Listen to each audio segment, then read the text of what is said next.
Христианские притчи. Наследие святых отцов. Заступничество.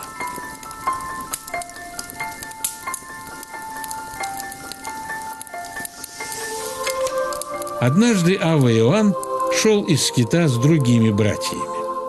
Была ночь, и проводник их сбился с пути. Братья сказали Авве Иоанну: «Авва, что делать нам? Брат сбился с пути. Как бы нам не умереть, блуждая?» Старец отвечал: «Если скажем ему об этом, он опечалится и будет стыдиться нас. Вот что сделаем. Я скажусь больным и откажусь от дальнейшего путешествия, а останусь здесь до утра». Он сделал так. Сказали и прочие: «И мы не пойдем далее, но побудем при тебе».